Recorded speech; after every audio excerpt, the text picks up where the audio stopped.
His speech was not merely communication, it was transformation. A single word from his blessed lips could soften the hardest of hearts. His voice was a sanctuary for the broken, a compass for the lost. He didn't just speak to inform, he spoke to inspire, to elevate, to awaken the sleeping soul. When he spoke of Allah, the heavens seemed closer. When he spoke of mercy, it felt as if even the earth was moved. Every gathering with him was a school of wisdom. His companions sat in awe, not out of fear, but out of love. They would lower their eyes, yet raise their hearts, drinking from the ocean of his words. He would turn fully towards the one who spoke to him, giving them his complete attention, as if they alone mattered in that moment. And in truth, with him they did. Even his enemies bore witness.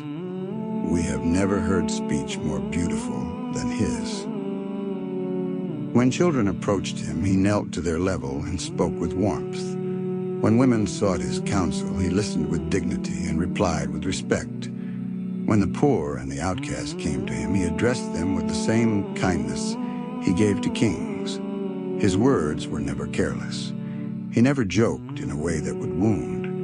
He never commanded without compassion. He once said, "Indeed, the one who is not gentle has been deprived of all good."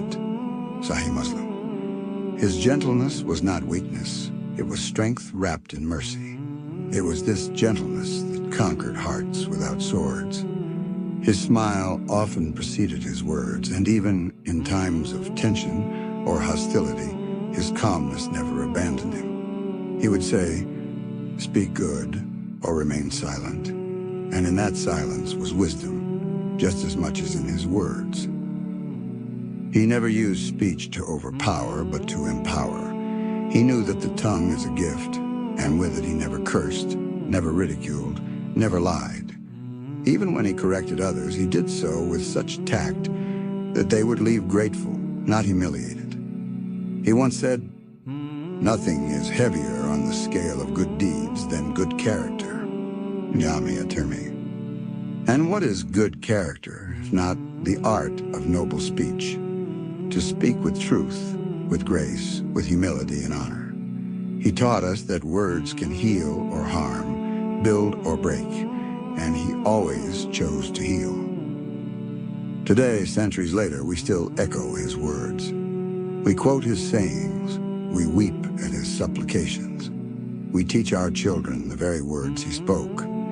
Because his voice was not bound by time, it was sent for all of mankind. A light for the desert, the city, the village, the heart. How he spoke was how he lived, with truth, with beauty, with love.